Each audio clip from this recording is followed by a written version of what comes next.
ভিডিওটি দেখার আগে সবার কাছে ছোট্ট একটা রিকোয়েস্ট করতে চাই, প্লিজ প্লিজ প্লিজ যারা ভিডিওটি দেখবেন সবাই একটা করে সাবস্ক্রাইব করে দেবেন।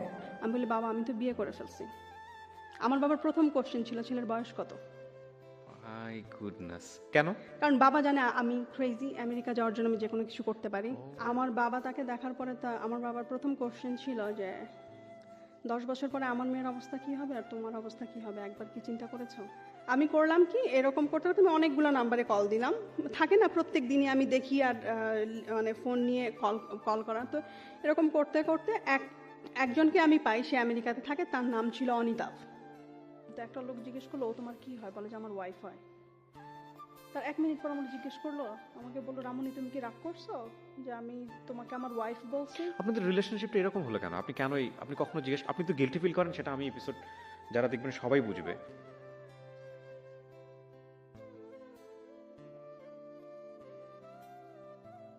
প্রিয় দর্শক এবং শ্রোতা, মূল ভিডিওটি শুরু করবার আগে আপনাদের সবার জন্য একটি গুরুত্বপূর্ণ তথ্য দিতে চাই।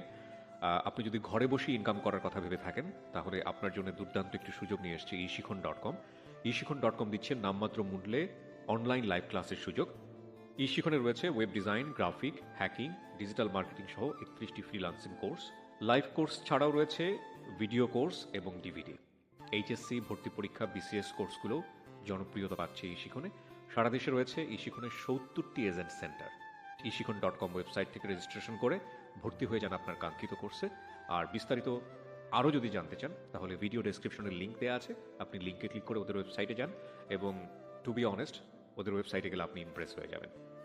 আপনি সরাসরি ফোনও করতে পারেন, ফোন নাম্বারটি আমি ভিডিও স্ক্রিনে দেখাচ্ছি। এছাড়া মুখেও বলে দিচ্ছি, 09639399399। এছাড়া আরও একটি নাম্বার রয়েছে 01705776939। এবার চলে যাচ্ছি আমরা মূল ভিডিও। প্রিয় দর্শক এবং শ্রোতা, আসসালামু আলাইকুম। আশা করছি ভালো আছেন সবাই। দোয়া এবং শুভকামনা জানিয়ে শুরু করছি স্টুডিও অফ ক্রিয়েটিভ আর্টসের আরও একটি উদ্যোগ, লাইভ। আমি যে রেডিও অনুষ্ঠান জীবন গল্প করেছি, এবং সেই জীবন গল্প বা হ্যালো ইট 920, সেটারই একটা পিউরিফাই একটা ফর্ম, এবং মানুষ আসলে দেখতে চায় কারা এই গল্পগুলো বলে। তো যারা আসলে সোশ্যাল মিডিয়াতে এই গল্পগুলো বলতে চান, তাদেরকে নিয়ে আমার এই আয়োজন। এবং অবশ্যই বরাবরের মতো যে কাজটি আমি করেছি, সবসময় করি, সেটা হলো একটা পুরো গল্প শোনার পরে বা একটা পুরো গল্প দেখার পরে যে মেসেজটা আমরা চাই, সেই মেসেজটা আছে কিনা। আমার সঙ্গে যিনি আছেন তার সঙ্গে আপনাদের পরিচয় করিয়ে দেবো। প্রথমে নামটা একটু বলতে হবে যে। আমার নাম রহিমা আফরোজা। রহিমা আফরোজা। রহিমা আফরোজা, আপনার বয়সটা বলতে হবে। আমি এখন 32। 32, ওকে। আপনি আমেরিকান সিটিজেন? জি। ওকে, কত সালে হয়েছেন আমেরিকান সিটিজেন? 2018 এ। 2018 এ? খুব বেশি দিন হয়নি। নভেম্বর 28, ইয়া। ওকে। এছাড়া জন্ম জেলা? জন্ম ঢাকাতে, আমাদের মুগদাতে। আচ্ছা। আমি ঢাকাতেই বড় হয়েছি, মুগদাতে। ওকে। আমি আসলে, আমাদের ফ্যামিলিটা মিডল ক্লাস ফ্যামিলি, 3 ভাই 1 বোন, আমি সবার ছোট। তো আনফরচুনেটলি আমার মেঝো ভাইটা 18 বছর 5 মাসে ব্রেন স্ট্রোক করে মারা যায়। বাবা খুব ব্যস্ত ছিলেন আপনার ব্যবসা নিয়ে। আমাদের পিরিয়ামিনি মার্কেটে তখন 5টা দোকান ছিল, তো আব্বা ব্যবসা বাণিজ্য সবকিছু নিয়ে ব্যস্ত। আপনি এই যে গল্পটা বলছেন, তখন আপনার বয়স কত? স্কুল লাইফের কথা বলছি। আচ্ছা। আমার বাবা খুব স্ট্রিক্ট মানুষ ছিলেন, কিন্তু যখন 98-এ জুলাইয়ের 10 তারিখে আমার মেঝো ভাই মারা যায়, তখন তার মধ্যে ওই স্ট্রিক্টনেসটা একদম চলে যায়। লাইক শাসন করা যে ফ্যামিলিতে, ওই শাসন করাটা তার ছিল না। আর আমার বড় ভাইয়া 95-এ সাউথ কোরিয়াতে চলে যায়। তো আমি যখন ক্লাস 10-এ পড়ি, তখন বাবা তার সব ব্যবসা বাণিজ্য সব কিছু গুটিয়ে ফেলে। গুটিয়ে সে বাড়ি করবে। তখন আমরা টিন শেড বাসায় থাকি। তো বাড়ি করবে, সব কিছু বিক্রি করলো, মানে আমাদের জাস্ট দোকানগুলো বিক্রি করলো। বাট দ্য থিং ইজ, এক মেয়ে হিসেবে যেই আদরটা পাওয়ার কথা ছিল আমার, ওই আদরটা আমি এখন ফিল করি যে ওই সময় হয়তো ছিল না। আমি যখন ইন্টারমিডিয়েটে পড়ি, তখন আমার পরিবার সিদ্ধান্ত নিল যে আমাকে বিয়ে দিয়ে দিবে। বিয়ে দিতে চাওয়ার কারণটা ছিল এরকম, আমার ভাইয়া আমার এক বান্ধবীকে খুব পছন্দ করতো। আচ্ছা। বাট পার্সোনালি আমার ফ্যামিলি চাইতো না যে ওই ফ্যামিলিতে ভাইয়া বিয়ে করুক। তো এইটা নিয়ে আমার ফ্যামিলি ভেটো দেয়, আমিও ভেটো দেই যে না, ও আমার বান্ধবীকেই কেন বিয়ে করতে হবে। ওকে। তো যাই হোক, তখন আমার ছোট ভাই আমার সাথে অনেক খারাপ ব্যবহার করা শুরু করলো। তো এইরকম অবস্থা দেখে আমার বাবা সিদ্ধান্ত নিল যে সে আমাকে বিয়ে দিয়ে দিবে। তো ইন্টার আমি কমপ্লিট করলাম। কমপ্লিট করার পরে অনেকজনই দেখতে আসে।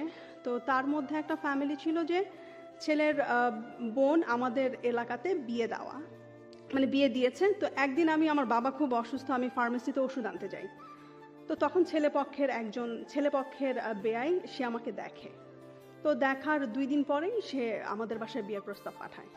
তারপরে তারা আসলো, আমার স্পষ্ট মনে আছে, ডিসেম্বরের 30 তারিখ 2008 সালে আসলো তারা আমাকে দেখতে। দেখে তাদের পছন্দ হলো। ডিসেম্বরের 31 তারিখে আমার বিয়ের দিন তারা ঠিক করলো। জানুয়ারির 3 তারিখ আমার বিয়ে হবে। কারণ হচ্ছে ছেলে আমেরিকাতে থাকে, ছেলের হাতে বেশি সময় নাই, কি বলে এটাকে, ছেলেকে চলে যেতে হবে। হোয়াট ইজ ইউর রেসপন্স, মানে হোয়াট ওয়াজ ইউর রেসপন্স? আমার রেসপন্স ছিল যে বাবা মা যেইটা সিদ্ধান্ত নিবে আমি সেটাই করব। মানে হয় না ওই টিনেজ বয়সে তো আমরা অনেক সময় ফল ইন থাকি কারো না কারো প্রতি বা ওরকম না, ওই রকম কখনো ছিল না। ছিল না? ওকে। না, জানুয়ারির 3 তারিখে আমার বিয়ে হলো। বিয়ে হয়ে গেল?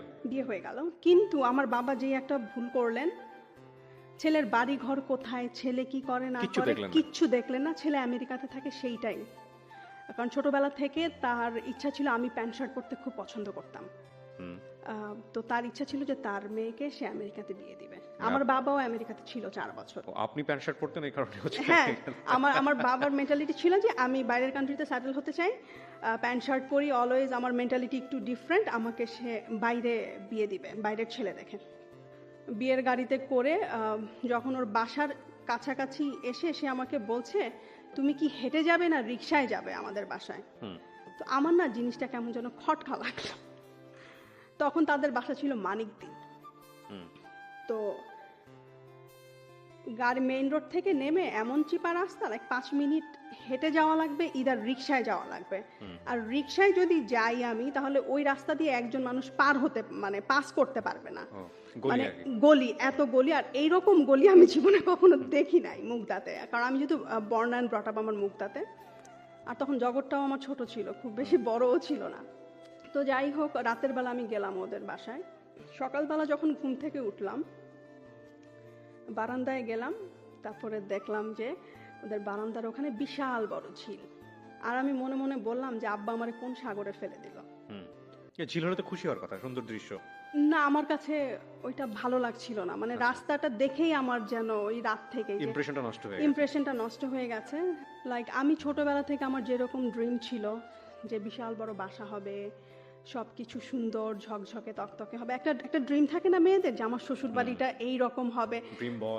হ্যাঁ, না, ড্রিম বয় বাদই দিলাম, বাট শ্বশুর বাড়িটা অনেক সুন্দর হবে, আমার বিয়েটা অনেক ধুমধাম করে হবে, বাট সেটা হয় নাই। ছোটখাটো একটা অনুষ্ঠান করে জাস্ট দিয়ে দেওয়া। আমাদের রিলেটিভস কেউ যদি তার সাথে কথা বলতো না, সে একই কথা বলতো যে আমি তো বিয়ে করতে চাই নাই, আমার ফ্যামিলি আমাকে জোর করে বিয়ে করিয়ে দিয়েছে। এটা মানে ছেলেটা বলতো সব সময়। তো আমি একদিন না খুব রাগ হয়ে ওকে বললাম যে এটা তো দরকার কি ছিল। তো পরে আমি জানতে পারি এজ গ্যাপ কত ছিল তখন। ওর সাথে আমার এজ গ্যাপ ছিল 9 ইয়ার্স। পরে আমি শুনতে পারি যে আমাকে যেদিন সে বিয়ে করে, মানে যেদিন আমাদের বিয়েটা ঠিক হয়, 31 ডিসেম্বর থেকে 3 জানুয়ারি পর্যন্ত তাকে রুমে অলমোস্ট নজরবন্দি করে রাখা হয়। তারপরে সে আমাকে বিয়ে করতে আসে। ও ওখানে আমেরিকাতে একটা মেয়েকে পছন্দ করে, সিলেটি মেয়ে। ওই মেয়েকে যদি বিয়ে করে তাহলে তাদের সাথে যোগাযোগ করবে না, তারা তাদের ছেলেকে লুজ করবে। এটা আপনি শুনেছেন? শুনেছি। আমি মনে হয় বিয়ের 3 দিনের দিনই আমাকে রান্নাঘরে ঢুকিয়ে দেওয়া হয়েছে। ও যাওয়ার মনে হয় 3-4 দিন আগে একটা মেয়ে ফোন করেছে, আমি ফোনটা ধরলাম। ধরার পরে ওকে চাইলো, আমি ওকে দিয়ে দিলাম।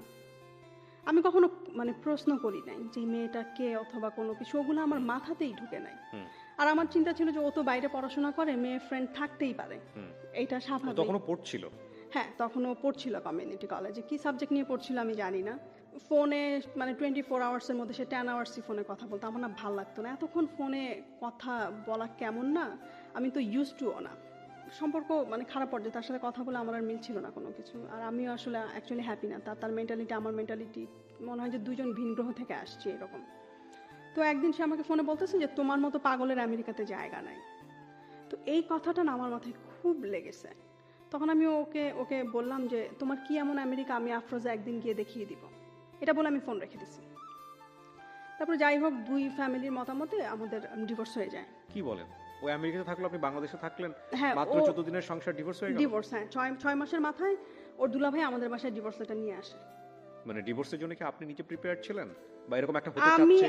আমি মেন্টালি প্রিপেয়ার্ড ছিলাম, আসলে আমি মেনে নিতে পারছিলাম না। ডিভোর্স হয়ে যাওয়ার পর এখন আমার মাথায় একটাই পোকা, যে নো ম্যাটার হোয়াট আমার আমেরিকায় যেতে হবে। আচ্ছা, তো আপনার ফার্স্ট জামাই যিনি আপনার মাথায় ঢুকিয়ে দিয়েছেন এই সেন্টেন্সটা, তোমার মতো মানুষের আসলে আমেরিকাতে জায়গা নেই। পাগলের আমেরিকাতে জায়গা নাই। আচ্ছা, তো তারপর আমি চিন্তা করলাম যে কিভাবে আমি আমেরিকা যাব। আর তখন সবসময় তাহাজ্জুদের নামাজ পড়তাম আর আল্লাহর কাছে কান্নাকাটি করতাম, আল্লাহ তুমি আমাকে একটা ওয়ে দেখিয়ে দাও।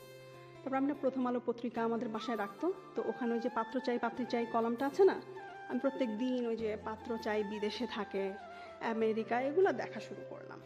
মানে আমাকে যেভাবেই হোক আমেরিকা যেতে হবে এবং যাওয়ার রাস্তা হচ্ছে আমেরিকান একটা পাত্রকে বিয়ে করতে হ্যাঁ, আমেরিকান পাত্রকে বিয়ে করতে হবে।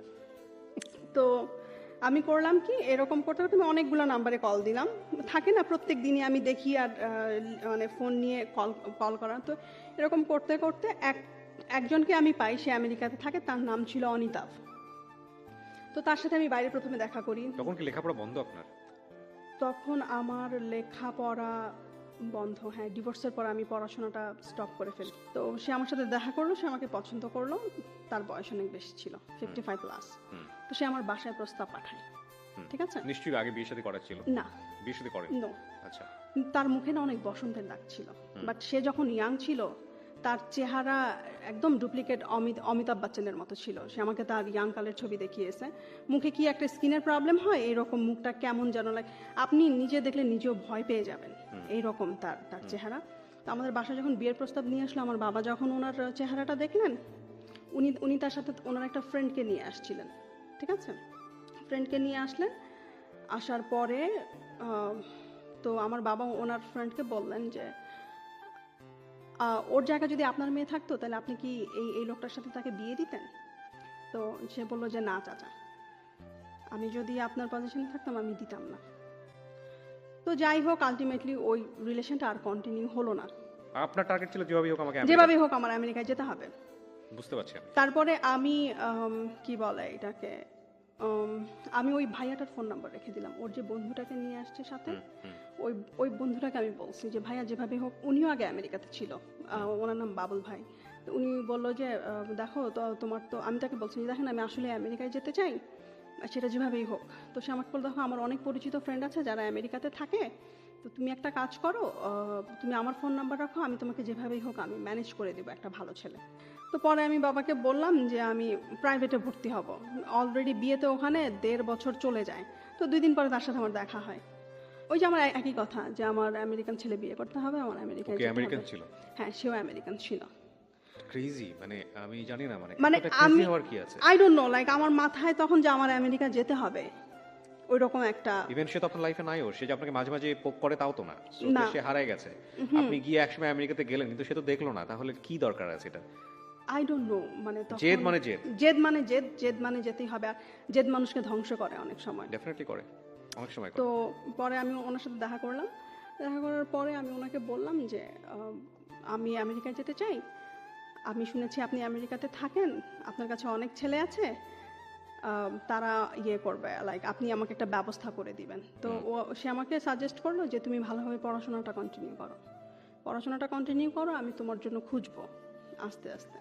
তো তার সাথে পরিচয় হওয়ার 1.5 বছর পরে তার একটা ফ্রেন্ডের সাথে সে আমাকে এঙ্গেজ করানোর চেষ্টা করে, কিন্তু আনফর্চুনেটলি ওইটা হয় না, গেল ওইটা। তারপরে আমি জুয়েলকে বললাম যে দোস্ত প্রথমটা তো কাজ হলো না, তুমি একটা কাজ করো।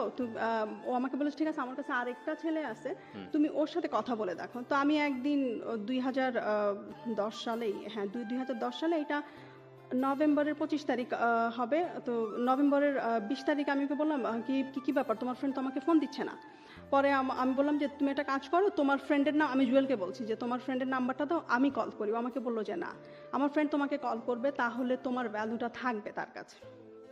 ঠিক আছে। তো ও নভেম্বরের 24 তারিখ আমাকে ফোন করে, ওনার নাম ছিল বাট ডাক নাম। তো কথাবার্তা বলার এক পর্যায়ে সে আমাকে বলছে যে আমি না ফুচকা এখানে খেতে পারি না। কেন? বলে এখানকার পানিতে আমার প্রবলেম হয়, আমার পেট খারাপ হয়ে যায় বাইরের ফুচকা খেলে। তো আমি ওকে ফাইন। তো সে আমার সাথে দেখা করতে চায়। তো নভেম্বরের 25 তারিখে আমি সকালবেলা তার সাথে দেখা করলাম তার বাসায়। সে তখন বনানীতে থাকতো। তো আমি যাওয়ার সময় না ফুচকার সব কিছু নিয়ে যাই, যা যা লাগবে, ধনেপাতা কাঁচামরিচ থেকে শুরু করে এভরি সিঙ্গেল থিং নিয়ে যাই। কেন নিয়ে যান? সে আমেরিকা যেতে হবে না, হ্যাঁ ইটস কাইন্ড অফ আমেরিকা যেতে হবে, প্লাস সে এটা খেতে পারে না। আমেরিকা, বাট বিষয়টা হচ্ছে কি, ওনাকে কি আপনার পছন্দ হয়েছিল বা এরকম কোনো কিছু না? বলি আপনাকে, তো আমি যখন গেলাম, ও যখন দরজাটা খুললো, হ্যাঁ। আমি মনে মনে আমার ফ্রেন্ডকে গালি দিলাম যে আমার কোথায় পাঠাইছে, ওরে গালি দিচ্ছি আমি লিটারালি। হুম। তো আমি ওর বাসায় ঢুকলাম, প্রথমে ওকে ওকে ভালোবাসি নাই, ওর বাসার প্রেমে পড়ে গেছি। আমার যে ড্রিম যেটা হাউস উল্টো ছিল, হলো। ওই ড্রিম হাউসটা She is দেখলাম। confessing everything. I don't know আমি তখন কেন করলাম এটা, ঠিক আছে। তো কিন্তু আমার ওই ফ্রেন্ডটা বলেছিল ও খুব খুব ভদ্র, Okay. খুবই খুবই ভদ্র, অতটুকুই। ওর সম্পর্কে আর কিছু জানি না, ওর ফ্যামিলি কি করে, ওর কি পড়াশোনা, ও কি করে ওখানে, আমি কিচ্ছু জানি না। হুম। গল্প করতে থাকি আমরা, 32 বছরের ডিফারেন্স তখন মনে হয় নাই আমার। লাইক ওর সাথে যখন আমি গল্প করতাম, মানে কথা বলতাম, আপনার থেকে ওর 25 বছরের ডিফারেন্স ছিল? 33 বছরের ডিফারেন্স ছিল। 33 বছরের ডিফারেন্স? হ্যাঁ, আমার তখন 20 বছর, ওর তখন 53, 54, 53 তখন ওর। কিন্তু আমার জন্য আজকালকার তখন যুগে- ফ্যাক্ট ছিল না, আমেরিকা হলেই হয়। আমেরিকা হলেই হয়। তো যাই হোক, ওর বাসার প্রেমে পড়লাম, বাসার সব কিছু আমার ভালো লাগলো, ওর খুব শৌখিন প্রকৃতির মানুষ ছিল। হুম। তো গল্প করলাম, তারপরে দিনটা ছিল বৃহস্পতিবার, ওর সাথে যখন আমার প্রথম দেখা হয় নভেম্বরের 25 তারিখ।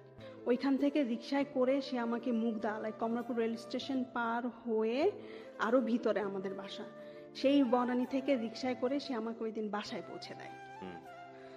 শুক্রবারে আবার আমি গেলাম ওর বাসায়। কিন্তু আপনার ওকে তো ফার্স্ট টাইম দেখেছে, খুব একটা ভালো লাগেনি? না, ভালো লাগে না, কিন্তু ওর সাথে যখন আস্তে আস্তে কথা বলা শুরু করলাম, ওর আস্তে আস্তে না ভালো লাগাটা শুরু করলাম, মানে কথাবার্তাগুলো খুব ভালো লাগা শুরু করলো। হুম। ওর প্ল্যান ছিল যে ও বাংলাদেশে থাকবে না, ও আমেরিকা থেকে চলে আসে, বাংলাদেশে সেটেল হবে। কিন্তু 2 বছর বাংলাদেশে থাকার পরে ওর আর ভালো লাগে না বাংলা, যেই মানুষটা 30 বছর আমেরিকাতে ছিল তার তো এইখানে এসে ভাল লাগবে না। ও আমেরিকা থেকে সবকিছু গুটিয়ে চলে আসে, সে বাংলাদেশে থাকবে, বনানীতে সুন্দর একটা বাসা ভাড়া করে। ওই দিন প্রচণ্ড ঝুম বৃষ্টি, রাস্তার মধ্যে হাঁটু পানি হয়ে গেছে। তো আমার বাবা আমাকে, আমি যাব একবার নিচে নামছি, আমার বাবা আমাকে ধমক দিয়ে উপরে নিয়ে গেছে, বলে এই বৃষ্টির মধ্যে তো কুকুরও বের হয় না, তুই কেন বের হবি, তুই বের হতে পারবি না। আর আমার মাথায় চিন্তা, আমি তোকে কথা দিয়ে ফেলছি যে আমি সকাল 10টার মধ্যে যেভাবে হোক আমি বনানীতে থাকবো, আমার তো যেতে হবে। পরে চিন্তা করে আব্বাকে বললাম, বাবা আজকে তো ইউনিভার্সিটিতে যেতেই হবে, কারণ ঢাকা ইউনিভার্সিটির প্রফেসরের ক্লাস যদি মিস করি সে অনেক রাগ হয়ে যাবে। এই কথা বলে আমি একটা রিক্সা নিয়ে আমি চলে গেলাম বনানী। যাওয়ার পরে সে আমাকে বলল যে তোমার ফ্যামিলিতে কেউ আমার কথা জানে? আমি বলছি যে না, কেউ জানে না। না সরি, আমি এই কথাটা আমার মায়ের সাথে শেয়ার করেছিলাম যে মা, আমি এরকম একজনের সাথে কথাবার্তা বলি, ভালো লেগেছে। আমার ডিভোর্সের পরে আমার মা আমার বেস্ট ফ্রেন্ড হয়, আমি আমার মায়ের সাথে সব কথাই শেয়ার করি, আমি কোথায় কি করি না করি। তো আমার মা তখন আমাকে বলল যে তুই একটু আমাকে বিয়ে করার আগে, তুই যদি বিয়ে করতে চাস আমাকে একটু দেখাস বিয়ে করার আগে। তো ও যেদিন আমাকে বাসায় পৌঁছে দেয়, আমি গিয়ে আম্মাকে বলি যে আম্মা আসছিল। তো আম্মা বলে তুই আমাকে একটু ফোন করে বলতে, আমি না হয় বারান্দা থেকেই দেখতাম। যাই হোক, তারপর আমি ওর বাসায় যাই, যাওয়ার পরে সে আমাকে বলে যে তোমার ফ্যামিলিতে তোমার সাথে কার ফ্রেন্ডলি রিলেশনশিপ? আমি আমার মায়ের সাথে, আর আমার মায়ের সাথেই মোস্টলি। তো আমাকে বললো যে তুমি তোমার মাকে ডাকো, তোমার বড় ভাইকে ডাকো। তখন আমি আমার বাবাকে প্রচণ্ড ভয় পেতাম। পরে আমি ওকে বললাম যে দেখেন মা যদি আসে আর ভাইয়া যদি আসে, আপনাকে দেখে জীবনও এখানে বিয়ে দিবে না। তো ও বললো যে ঠিক আছে, তোমার মাথা গরম হয়ে আছে, একটা কাজ করো, তুমি লাঞ্চ করো, লাঞ্চ করে ঘুমাও, ঘুম থেকে উঠে মাথা ঠান্ডা করে চিন্তা ভাবনা করে আমাকে তোমার সিদ্ধান্ত জানাও। তো আমি লাঞ্চ করলাম, ঘুম থেকে উঠলাম, উঠে আমি বললাম যে না, আমি বিয়ে করব, আমি এক পায়ে দাঁড়া। তো ও বলে যে ঠিক আছে তাহলে চলো। প্রথমে আমরা বনানী মসজিদে যাই, মসজিদে গিয়ে ও একটা মুয়াজ্জিমকে জিজ্ঞেস করে যেখানে বিয়ে পড়ানো হয় কিনা। সে তখন জানতো না বিয়ে কোথায় পড়ানো হয়, ওর ধারণা ছিল যে বনানী মসজিদে বিয়ে পড়ানো হয়। তো আমরা বনানী মসজিদে গেলাম, যাওয়ার পরে ওখানে বললো যে না, আমরা এখানে বিয়ে পড়ানো হয় না, কাজী অফিসে বিয়ে পড়ানো হয়, আপনার গুলশান 2 নম্বরে কাজী অফিস আছে, আপনারা ওখানে যান। তো রিক্সায় করে গুলশান 2-এ গেলাম। আমরা একটা সিএনজি আলাকে জিজ্ঞেস করলাম, সে বলে যে গুলশান 2-এ কোনো কাজী অফিস নাই, উত্তরা আছে কাজী অফিস, উত্তরা চলেন। তো ও বললো যে না, কি বলে, প্রত্যেকটা এরিয়াতে তো একটা করে কাজী অফিস থাকে। তো কে যেন রাস্তায় একজনকে জিজ্ঞেস করলো যে কাজী অফিস কোথায়, বললো যে গুলশান 1-এ। আবার গুলশান 1-এ গেলাম, আমরা একটা ওই যে কি বলে ইস্ত্রি করে যে ধোপার দোকান না, ওখানে গিয়ে জিজ্ঞেস করলো যে এখানে কোনো কাজী অফিস আছে কিনা গুলশানাকে। তো সে বললো যে না, আপনি গুলশান 2-এ যান, কাঁচা বাজারের উপরে দোতলায় কাজী অফিস আছে। ওখানে যাওয়ার পর একটা ঝামেলা হলো কাবিনের টাকা নিয়ে। কাজী জিজ্ঞেস করলো যে কত টাকা কাবিন। আপনারা দুজনই তো, আর তো কেউ না? আর কেউ নাই। হ্যাঁ, সাক্ষী আমরা বলেছি যে আমরা পরের দিন এসে দিয়ে যাব। আচ্ছা। সাক্ষী, উকিল টুকিল সবকিছু। তো পরে আমাকে ও বললো যে তুমি বিয়ের কাবিনের টাকা কত চাও? তো আমি বলছি যে 50,000। তখন কাজী বলতেছে বিয়ের কাবিন তো এত কম হয় না। তো ও আমাকে বললো তাহলে তুমি কত চাও? আমাকে বলছে, আমি বলছি, তাহলে 1 লাখই দাও। তখন কাজী বললো যে আপনাদের স্ট্যাটাস অনুযায়ী 1 লাখ যায় না। তো ও তখন বলতেছে তাহলে 10 লাখ দাও। আমি বলি যে না, কারণ কাজীরা যে প্রত্যেক লাখে 2,000 করে দেওয়া লাগে ওদেরকে। তা আমি বলি কেন শুধু শুধু 10 লাখ টাকা কাবিন দিয়ে 20,000 টাকা ওদেরকে দাও, আবার বিয়ের জন্য আরো 5,000, টু মাচ। আমি বলছি যে না, কোনো দরকার নাই। পরে কাজী ও বলতেছে তাহলে কাজী সাহেব আপনিই বলেন কোনটা আপনার মডারেট অ্যামাউন্ট হবে। তো কাজী বললো যে তাহলে 4 লাখ করেন। তো আমি যখন কবুল করি তখন মাগরিবের আজান দিচ্ছিল। তারপরে বাসায় আসলাম। ও আমাকে বিয়ের পরে মনে হয় প্রায় 200 রজনীগন্ধা কিনে দেয়। আমার রজনীগন্ধা খুব প্রিয় একটা ওর ফুল। দিক থেকে কোনো আত্মীয় ছিল না? না, কেউ ছিল না। ইভেন ওরা কয় ভাই বোন, ওর মা বাবা কি আছে না আছে আমি কিচ্ছু জানি না। ও ম্যান, আমি কিচ্ছু, why আমি you being so crazy for him? I don't know আমি কেন ক্রেজি ছিলাম। লাইক ওর কথাবার্তা কিছু একটা আমাকে মানে ওর কথাবার্তা, আচার ব্যবহার আমার প্রতি ও খুব কেয়ারিং ছিল। আপনারা যারা গল্পটা শুনছেন বা দেখছেন তাদের অনেকেরই আমি বারবার বলছি যে ওনাকে জাজ করতেছেন। আমি জানি এই গল্প যারা দেখবেন তারা ম্যাক্সিমাম এই কাজটাই করবেন। ডোন্ট জাজ হার। আপনারা নিজেকে প্রশ্ন করেন এগুলো আমাদের লাইফে ঘটে কিনা, তাহলেই বুঝতে পারবেন। ওকে, তারপর? ও অনেক কেয়ারিং ছিল, আমাকে একটা বেবির মতো ট্রিট করতো। ওকে, বাট এটা খুব অল্প সময়ের জন্য না, আপনার 1 সপ্তাহ তো হয় নাই, তার মধ্যে আপনি কি দুই সপ্তাহ। নভেম্বরের 24 তারিখে বা নভেম্বরের 25 তারিখে দেখা হলো, ডিসেম্বরের 9 তারিখে বিয়ে করলাম। তার আগে মোট 4 বার না 5 বার দেখা হয়েছে ওর সাথে আমার। তো আপনি এর মধ্যেই আপনি কেয়ারিং এর ব্যাপারটা নিয়ে আসছেন, মানে এত দ্রুত আপনি ওর প্রতি ডিভোটেড হয়ে গেলেন? হ্যাঁ, জানি না কেন, লাইক হঠাৎ করে ওর প্রতি আমার Okay, ডিভোশনটা চলে আসলো। ফাইন। তো আমার মা বাসায় ছিলেন তখন না। পর্যন্ত আপনি জানেন যে ওর ফ্যামিলির কে কোথায় আছে, কি করছে? কিচ্ছু জানেন না? কিছু জানি না, কিচ্ছু না। তারপর আমি আমার মাকে ফোন করলাম। আপনার মনে হয় না যে আপনি অনেক ভয়ঙ্কর রকমের ক্রেজি কাজ করে ফেলেছেন ওই সময়টাতে? না, তখন মনে সেটা তো হয় আপনার ফ্যামিলি করেছিল। আপনি যদি আপনার কথা যদি সত্য হ্যাঁ। মেনে নেই, কারণ এই প্রশ্নগুলো আমাকে করতে হবে। আপনার ফার্স্ট হাজব্যান্ডের ক্ষেত্রে আপনার ফ্যামিলি একটা বড় ভুল করেছিল অ্যাকর্ডিং টু ইয়োর ভয়েস, যে তারা কোনো কিছু দেখেনি, জানেনি, শোনেনি। তো সেম ভুলটা থেকে তো আপনার শিক্ষা নেবার কথা। সেক্ষেত্রে আপনি একই ভুল এত রাফলি কেন করলেন? আমি জানেন এটা ভুল হয়েছে না, শুধু ওই সেটা যে ফিউচারে বলে দেবে। ওই যে আমেরিকা যেতে হবে, মাথার মধ্যে ভূত। ও আমাকে পাগল বলেছে, যেতে হবে আমেরিকা, দেখাতে হবে ওকে। আমি পাগল না, আমি এই সুস্থ ভদ্রলোক মানুষ। যে আসলে আমেরিকাতে থাকে এটা আপনি নিশ্চিত ছিলেন? হ্যাঁ, কারণ আমার ফ্রেন্ড যে জুয়েল, ও আমাকে বলছে ও আমেরিকান আপনি সিটিজেন। ওকে ব্লাইন্ডলি বিলিভ করতেন? হ্যাঁ, ওকে আমি ব্লাইন্ডলি বিলিভ করতাম অনেস্টলি। বিয়ে করার পর আমি মাকে ফোন করি, আমার বাবা ফোনটা ধরার পরে আমার বাবা আমি জিজ্ঞেস করলাম মা কোথায়? বলে বাইরে হাঁটতে গেছে। বলে তুই কই, বাসায় আসবি না? তখন বাজে রাত 8টা। আমি বলি বাবা আমি তো বিয়ে করে ফেলছি। আমার বাবার প্রথম কোশ্চেন ছিল ছেলের বয়স কত। মাই গুডনেস, কেন? কারণ বাবা জানে আমি ক্রেজি, আমেরিকা যাওয়ার জন্য আমি যে কোনো কিছু করতে পারি। আর ওই যে প্রথমবার যে একটা ছেলেকে আনছিলাম বাসায়, ওর বয়স যে 55+ ছিল, এর জন্য বাবার প্রথম কোশ্চেন ছিল ছেলের বয়স কত। তো আমি নাম্বারটা বলছিলাম না, বাবা বলে কত 45। আমি বলি যে না, আর একটু বেশি। বাবা বলে 46। আমি বলি যে না, আর একটু বেশি। বলে 48। আমি হ্যাঁ 48। 53 আমি বলি নাই তখন। ইভেন তখন আমি নিজেও জানতাম না ওর এই যে 53।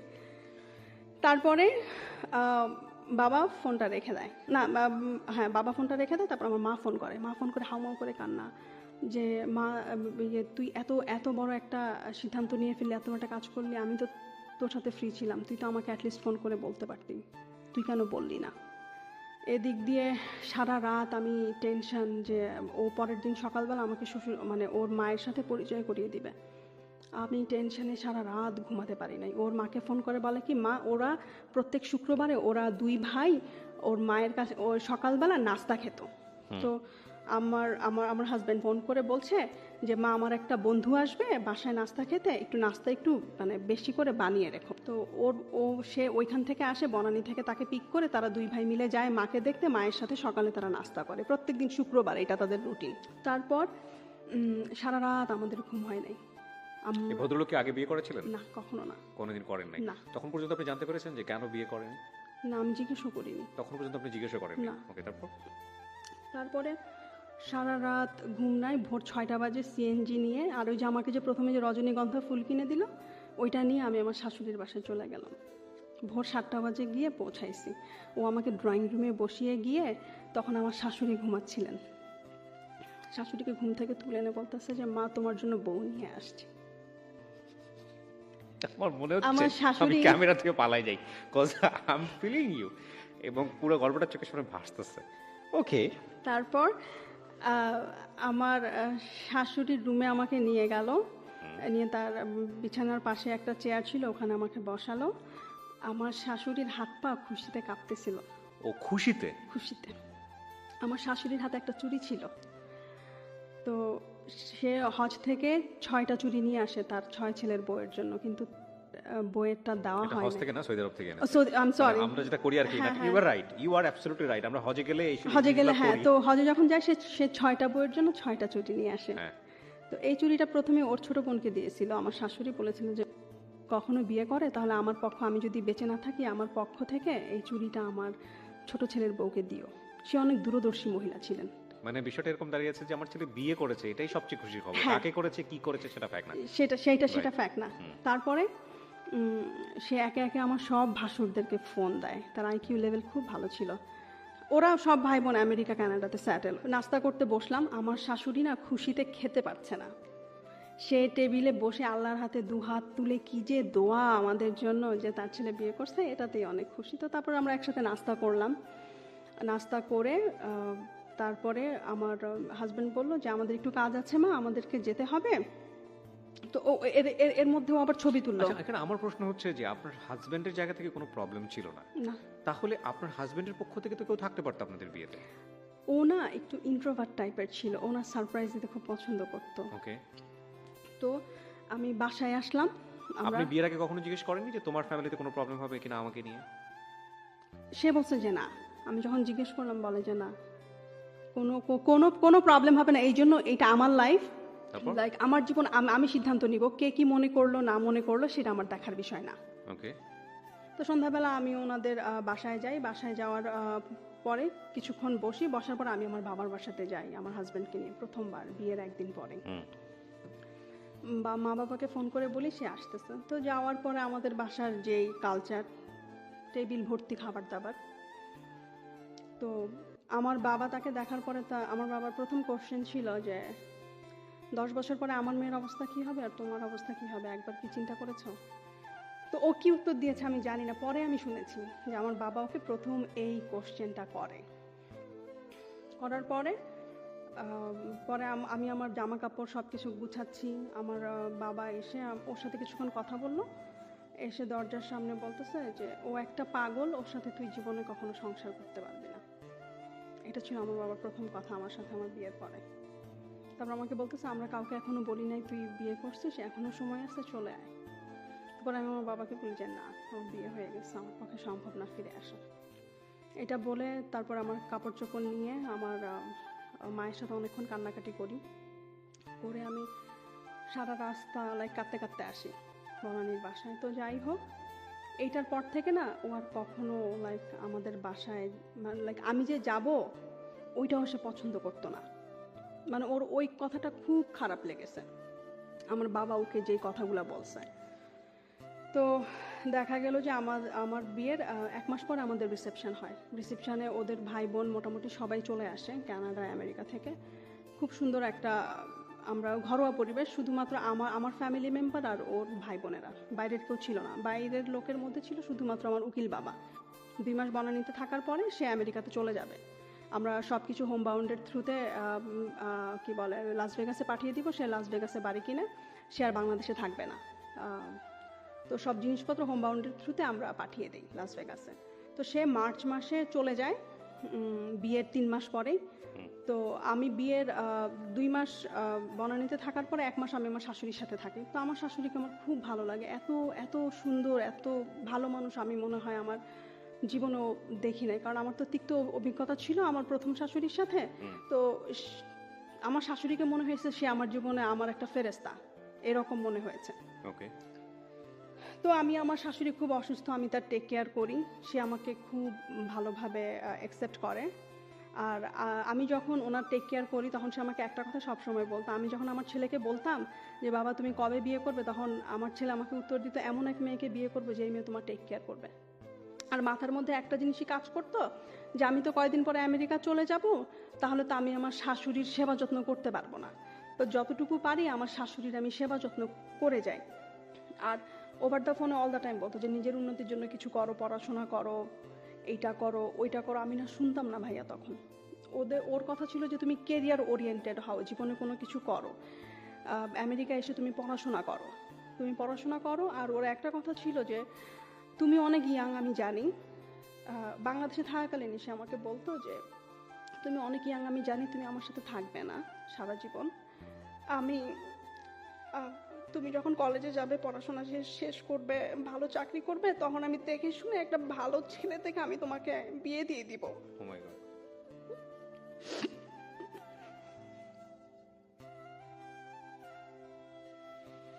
আমি শুধু আপনাদেরকে এতটুকু বলতে পারি, যারা এতক্ষণ ধৈর্য ধরে শুনেছেন, আমি সবসময় একটা কথা বলি যে জীবন নাটকের চেয়ে অনেক অনেক বেশি নাটকীয়। এই স্টোরিটা কোথা থেকে বাঁক নিয়ে কোথায় গিয়ে দাঁড়িয়ে কোথায় গিয়ে থামবে আপনারা ইমাজিন করতে পারবেন না। লাস্ট ব্রেথ মানে স্টোরির লাস্ট মিনিট পর্যন্ত আপনাদেরকে রিকোয়েস্ট করব শোনার জন্য। ওয়াও।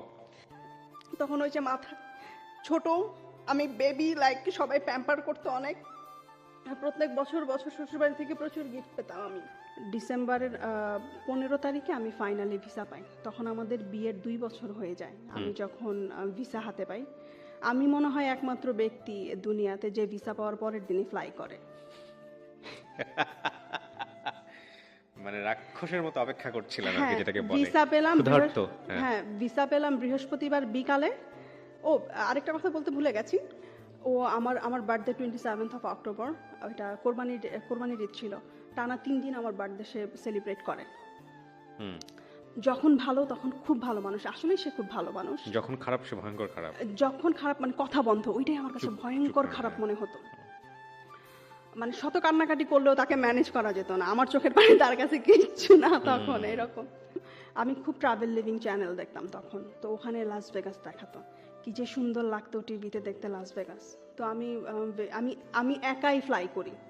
তো আমার বড় ভাসুর বলে যে যেই মেয়ে কখনো এয়ারপোর্ট দেখে নাই সেই মেয়ে এখন একা একা লাস ভেগাস যাবে। তো লাস ভেগাসে যখন যাই আমার বের হতে একটু দেরি হয়, কারণ ওখানকার প্রসেসিং তো আমি জানি না। ওইখানে আমি একটা ফর্ম ফিল আপ করতে গিয়ে অনেক সময় লাগিয়ে দিই।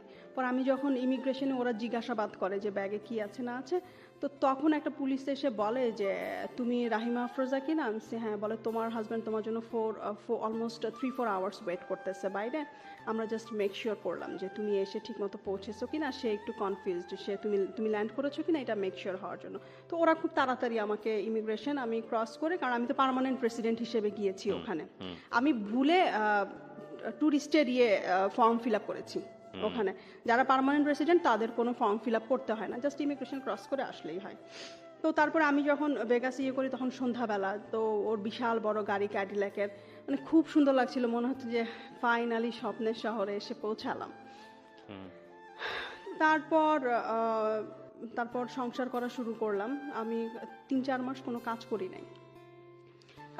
ওর কথা হচ্ছে যে তুমি জবের জন্য অ্যাপ্লাই করো, নিজের উন্নতির জন্য যা যা করা লাগে তুমি করো। ওগুলো আমি কোনো কিছুই করছিলাম না। সারাদিন মানে ঘোরাফেরা, খাওয়া দাওয়া, ঘুম, এছাড়া আমার আর কোনো কাজ ছিল না।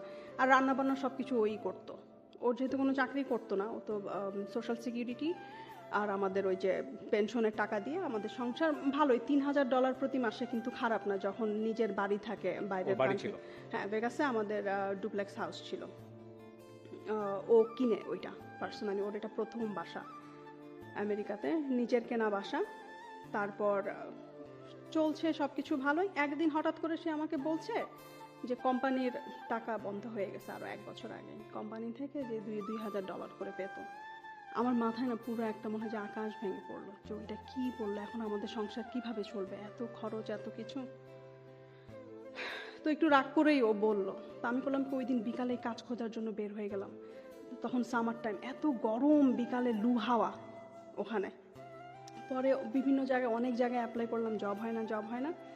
একদিন এমনও হয়েছে ভাইয়া, আমি লাস ভেগাসের স্ট্রিপে পানি বিক্রি করতে গেছি সুটকেসে করে, গ্রোসারি থেকে পানি নিয়ে দেখা গেছে যে ওইটা $1 করে, একটা কেসে হয়তো 30টা বোতল থাকে, 30টা বোতল বিক্রি করলে $30, কিন্তু আমি গ্রোসারি থেকে কিনছি অনলি $5। তো নিয়ে সেই হেভি, প্রায় মনে হয় 200 বোতল পানি হবে, ওইটা সুটকেসে করে নিয়ে আমি স্ট্রিপে গেছি খুব কষ্টে বাসে করে। যাওয়ার পরে কেউ আমার পানি কিনে না, কারণ ওখানে প্রচণ্ড গরম তো ঠান্ডা। এটা কেউ জানে না ভাইয়া, এটা আমি কাউকে কখনো বলি নাই। তো আমি পানি বিক্রি করতে গেছি, ওখানে কেউ আমার পানি কিনে নাই, কারণ আমার পানিটা ঠান্ডা ছিল না, কারণ আমার কুলার ছিল না।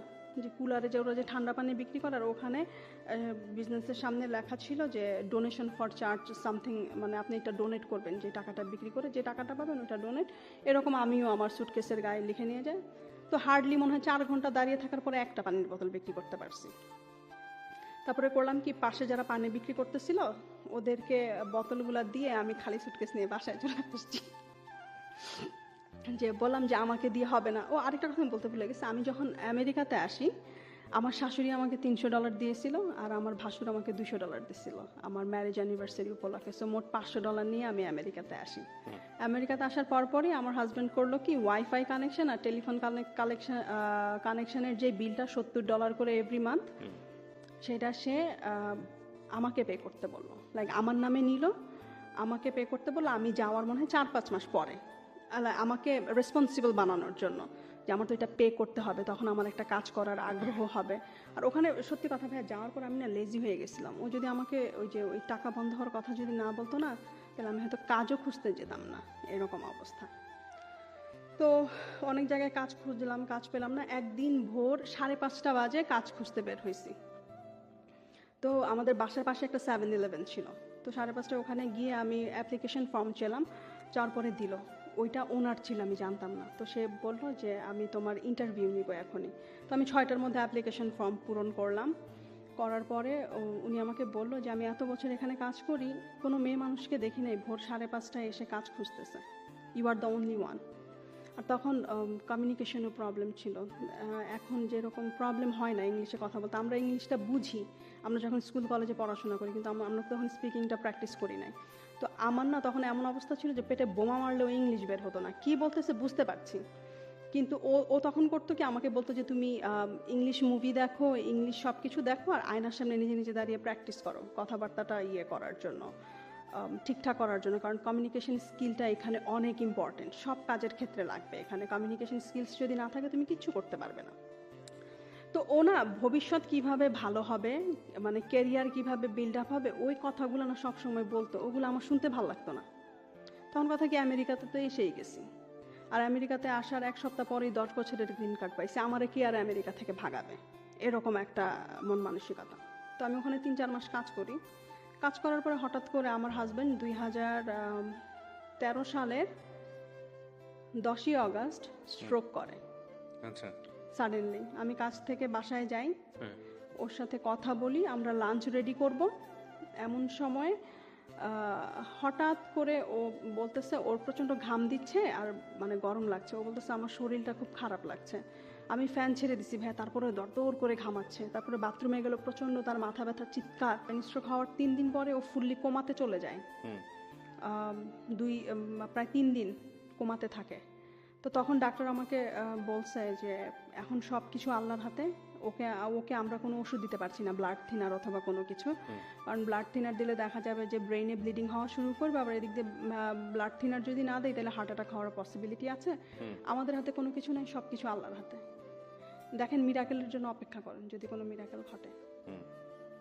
তো তখন আমি করলাম কি, সারাক্ষণ ওর হাত, ও তখন আইসিইউতে, আর আইসিইউতে শুধুমাত্র ওয়াইফকে অ্যালাউ করে ওখানে ওরা। তো আমি আইসিইউতে ওর হাত ধরে সারাক্ষণ বসে থাকতাম আর শুধু আল্লাহকে ডাকতাম। আর আমি যখনই নামাজ পড়তাম তখনই আল্লাহকে একটা কথা বলতাম যে আল্লাহ, আমি যাতে ওর সেবা যত্ন করে কবরে যেতে পারি, ও যতদিনই বাঁচে আমি যাতে ওর টেক কেয়ারটা করতে পারি। তারপরে ওর আত্মীয় স্বজন সবাই যায় 1 by 1 আমাকে টেক কেয়ার করার জন্য। বাট আমি টানা মনে হয় 25 দিন হসপিটালে ছিলাম ওর সাথে। টানা 25 দিন হসপিটালে থেকে বাসায় আসি, তখন হাতের অবস্থাও খারাপ, আমার একটা জবের দরকার। তখন বাঙালি এক ভদ্রলোক, ওখানকার কমিউনিটি লিডার, সে আমাকে তার অফিসে একটা জব দেয়, 25 ঘন্টা। আর লাস ভেগাসে না প্রথম লাইক 6 মাস 1 বছর ফুল টাইম জব পাওয়া অনেক টাফ, ওখানে অ্যাভেলেবল না জবের।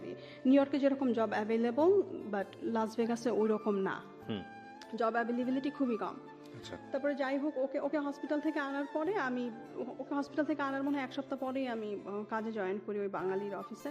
তো এই জিনিসটা না ও পছন্দ করতো না যে আমি বাঙালিদের সাথে কাজ করি। আচ্ছা, ও বলতো যে বাঙালিদের সাথে কাজ করলে তুমি কোনো কিছু শিখবে না। তো তারপর যাই হোক, ওর ব্রেন স্ট্রোক হওয়ার পরে ও বাসায় আসার পরে না মানে কেমন যেন হয়ে যায়, ওর কোনো কিছু বললেই অনেক রাগ হয়ে যায়। মানে ভালো কথা বললেও সে আমার মানে কেমন যেন একটা বিরক্তিকর একটা ভাব, এটা ওইটা। তো তারপরে একটা সময় আমাদের যখন ঝগড়া তুমুল পর্যায়ে চলে যায়, তো আমরা আলাদা রুমে থাকা শুরু করি। কারণ ও কেন রাগ করতো সেটা তো জানতাম না কখনোই আমি। তো আলাদা রুমে থাকা শুরু করি। আলাদা রুমে থাকা শুরু করার পরে এরকম করে প্রায় 3 থেকে 6 মাস চলে যায়। হঠাৎ করে 2014 সালের মে মাসের 14 তারিখে আমার শাশুড়ি মারা যায়। আমার শাশুড়ি মারা যাওয়ার পরে ওর মধ্যে আমি আরও চেঞ্জ দেখতে পাই। তারপরে ও বাড়িটা বিক্রি করে দেয় হঠাৎ করে, লাস ভেগাসের বাসাটা। সে লাস ভেগাসে থাকবে না। তো ওইটা নিয়ে আমাদের মূলত অশান্তি ফ্যামিলিতে, যে আমি এত কষ্ট করে কাজ করি, বাজার করি, সব কিছু করার চেষ্টা করি। তো তারপরে আমরা বাড়ি বিক্রি করে মোটেলে উঠি। ঠিক আছে, মোটেলে উঠি। ওর কথা ছিল যে ও লাস ভেগাসের কোথায় ঘুরতে যায় নাই, ওর শখ ছিল আমাকে নিয়ে লাস ভেগাসের গ্র্যান্ড ক্যানিয়ন দেখা, এটা দেখা, ওইটা দেখা, সব কিছু ঘুরবে ও। তো আমাকে বলে তুমি জবটা ছেড়ে দাও, জবটা ছেড়ে দিয়ে আমরা একটা কাজ করি। তখন আমি একটা ফুল টাইম জব পাই গ্যাস স্টেশনে, ফুল টাইম ক্যাশিয়ার। মোটামুটি ভালো ইনকাম করি, প্রত্যেক মাসে $3,000 $2,000 এরকম ইনকাম হয় সব কিছু নিয়ে। তো আমাকে বলে কাজটা ছেড়ে দাও, আমরা 2 সপ্তাহ ঘুরবো, ঘুরে টুরে তারপর আমরা মিশিগানে শিফট হবো। তো আমি ওর ওই কথাটাতে আমি রাজি হই না। আমার কথা কি যে কাজ করে নেই, টাকা সেভ করে নেই, কারণ মিশিগানে গিয়ে কখন জব পাবো, কি পাবো না পাবো তার তো কোনো নিশ্চয়তা নাই, সব তো আনসার্টেনিটি সবখানে। ঝগড়া লাগার এক পর্যায়ে সে আমাকে বলছে তুমি যদি আমার সাথে মিশিগান যেতে চাও তোমার আজকে রাতে জব ছাড়তে হবে। আমি বলছি যে না, আমি জব ছাড়বো না, তুমি একটা কাজ করো, অ্যাড্রেস লিখে দিয়ে যেও আমাকে, আমি পরে গিয়ে তোমার সাথে জয়েন করবো। পরে আমি কাজে চলে গেলাম এই কথা বলে। ভাই আমি এসে দেখি যে সে নাই মোটেলে, সে চলে গেছে আমাকে ছেড়ে। তারপরে যাই হোক, সে যখন আমাকে ছেড়ে চলে যায়, আমি ওকে ফাইন্ড আউটও করি, ওকে অনেক বুঝাই, অনেক ইয়ে করি, কিন্তু ওই যে ও অনেক অভিমানী। ওর অভিমানের কারণগুলো, রাগের কারণগুলো আমি বুঝতাম না তখন বোঝার বয়সও হয়তো ওইরকম ছিল, but mentality I don't know তখন আমার কি হয়েছে। তখন আমার 22 বছর বয়স। তো ওকে আমি অনেক বুঝালাম, তো ও বুঝলো না। পরে আমি দেখলাম যে না, এখানে আসলে হবে না, ওর সাথে আর মনে হয় কন্টিনিউ করা হবে না আমার। তো এটা চিন্তা করে আমি ওকে যেই হোটেলে ফাইন্ড আউট করলাম ওই হোটেলে ছেড়েই আমি চলে আসলাম। চলে এসে আমি বললাম যে এইখানে আসলে ওর মেমোরি নিয়ে না আমি থাকতে পারবো না, আমার পক্ষে থাকা সম্ভব না। তো তখন ওর একটা বন্ধুর বউ ছিল, নিউ ইয়র্কে থাকে, ওই যে মাঝে মাঝে যে ও জ্বালা যন্ত্রণা করতো, আমি ওনার সাথে আমি গিয়ে করতাম। মানে ওর অভিমান, এত রাগ যে কোনো কারণে। তো আমি ওই আপাকে বলতাম সবসময়, ওর ফ্রেন্ডের ওয়াইফ, ওর ফ্রেন্ড মারা গেছে, তো আমি আপাকে বলতাম যে আপা আমি কী করবো, আমার কিছু ভালো লাগে। তো সে আমার বলতো যে তুই নিউ ইয়র্কে চলে আয়, নিউ ইয়র্কে অনেক অপরচুনিটি, কিছু না কিছু তুই অনেক ভালো করতে পারবি নিউ ইয়র্কে। তো ও যখন আমাকে ছেড়ে চলে গেল, তো আমি করলাম কি, আমি নিউ ইয়র্কে মুভ হয়ে গেলাম 2 দিন পরেই। নিউ ইয়র্কে মুভ হয়ে গেলাম, স্ট্রাগলের লাইফ শুরু হলো। আর এতদিন তো ছিলাম নিজেদের বাসায়, ছোটোবেলা থেকে শ্বশুরবাড়ি পর্যন্ত নিজেদের বাসায়, নিজেদের সব কিছু, একটা কর্তৃত্বের একটা ভাব ছিল, রাইট? যখন মানুষের বাসায় থাকতে গেলাম ভাইয়া, এই তো এখন মানে বাস্তবতায় পাড়া দিলাম। তো নিউ ইয়র্কে এসে অনেক কষ্ট করি, সত্যি কথা। কি বলে এটাকে, আমি প্রথমে ডাঙ্কিন ডোনাটে জব করতাম, ডাঙ্কিন ডোনাটের জবটা ছেড়ে দিয়ে, ওটা অনেক কষ্টের ছিল রাতের বেলা। তারপরে ড্যালি গ্রোসারিতে কাজ করি। আমি মোস্টলি ভোর 5টায় উঠতাম, 4টায় উঠতাম, 4টায় উঠে রেডি টেডি হয়ে 5টায় বের হয়ে যেতাম। ভোর 6টা থেকে কাজ, 6টা থেকে 3টা পর্যন্ত কাজ করতাম, 3টা পর্যন্ত কাজ করে আবার 6টা থেকে রাত 9টা পর্যন্ত নার্সিংয়ের ক্লাস করতাম। তার মধ্যে আমার তার সাথে কোনো যোগাযোগ নাই। তো হঠাৎ করে 2016 সালে সে আমাকে ফোন করে, প্রায় 2.5 বছরের গ্যাপে। 2.5 বছর কোনো কমিউনিকেশন ছিল না? কোনো কমিউনিকেশন ছিল না। আমি ফোন করি আমার ইয়ের জন্য, সার্টিফিকেটের জন্য। তো আমি বললাম যে আমার সার্টিফিকেটগুলো দাও, কারণ আমি তো সব কিছু মুভ করে ফেলছি মিশিগানের বাসায়, তো সার্টিফিকেটগুলো লাগবে, আমি পড়াশোনা কন্টিনিউ করতে চাই।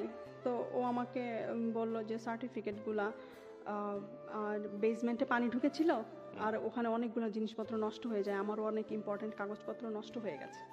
তো এইভাবে কথা বলা শুরু। তারপরে ও জিজ্ঞেস করলো যে তুমি কিভাবে এখানে কি করো, তো যে ফুল টাইম জব করতেছি, পড়াশোনা সবকিছু মিলিয়ে এইরকম চলছে। তারপর আমি ওকে অফার দিলাম যে দেখো এমন করে সম্পর্ক রেখে কি লাভ, আমাকে ডিভোর্স দিয়ে দাও তুমি। 2017 সালে, আমি বলি জানুয়ারি মাসে। আর ওরও অ্যাকচুয়ালি প্রবলেম হচ্ছিল, আমরা যেহেতু ম্যারিড কাপল, আমেরিকাতে সিস্টেম হচ্ছে যে ম্যারিড কাপল হলে আপনার যদি কোনো ইনকাম না থাকে, আপনার ওয়াইফের যে ইনকামটা হয় সেইটাতে আপনার বেনিফিটসগুলোতে এফেক্ট করে। লাইক ওখানে আপনার যদি টাকা, আপনার যদি লো ইনকামের মানুষ হন, আপনি হেলথ ইন্স্যুরেন্সটা আপনার জন্য ফ্রি। তো দেখা গেছে মানে যে আপনার ওয়াইফের যে ইনকামটা হবে সেটা কাউন্ট করে ফেলবে আলটিমেটলি, কাউন্ট করে ফেলবি। হ্যাঁ, আর ও তো শারীরিকভাবে ও অনেক অসুস্থ, তো দেখা যেত যে ওর ট্রিটমেন্টের জন্য অনেক টাকা ওর পকেট থেকে পে করা লাগতো। আর আমেরিকাতে ট্রিটমেন্ট অনেক অনেক অনেক এক্সপেন্সিভ। হ্যাঁ, তো আমি বললাম যে এইভাবে রিলেশন রেখে কী লাভ, আমরা একটা কাজ করি, আমরা আলাদা হয়ে যাই। তো 2017 সালে আমরা আলাদা হয়ে যাই, ডিভোর্স হয়ে যায় আমাদের। মিউচুয়ালি আপনারা ডিভোর্স দিয়ে দেন? হ্যাঁ, মিউচুয়ালি ডিভোর্স দেই। আমি কোনো কিছু ক্লেম করি নাই, একদম $0 ডিভোর্স যেটা বলে, ওইটা আমি করি। করার পরে আই ডোন্ট নো ভাইয়া, আমি কেন যেন ও আমাকে কল করা শুরু করলো, আমিও কথা বলা শুরু করলাম, কারণ নিউ ইয়র্কে তো ওই রকম লাইক আর হাজবেন্ডের প্রতি একটা মায়া হয়ে যায় মেয়েদের। আমরা যতই ডিভোর্সের পরে কল করা শুরু করলো? হ্যাঁ, ডিভোর্সের পরে আমরা ভালো ফ্রেন্ড হলাম। আগে যেরকম ফ্রেন্ড ছিলাম বিগিনিংয়ে, ওই রকম কথাবার্তা, আমরা দুজনের সাথে সব কিছু শেয়ার করি, ও কি করে না করে সব কিছু আমাকে বলে। তো 2017 সালে আমি ওর সাথে মে মাসে ও আমাকে বলে যে তুমি তো আমার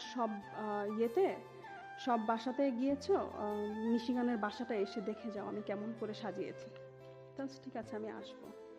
তো মে মাসে গেলাম 2017 সালে। আর আমি ওর কাছে না মাফ চাই অনেক, যে দেখো আমি অনেক ভুল করছি, তুমি আমাকে জীবনে উন্নতি করার জন্য যেই কথাগুলো বলছো আমি তখন শুনি নাই।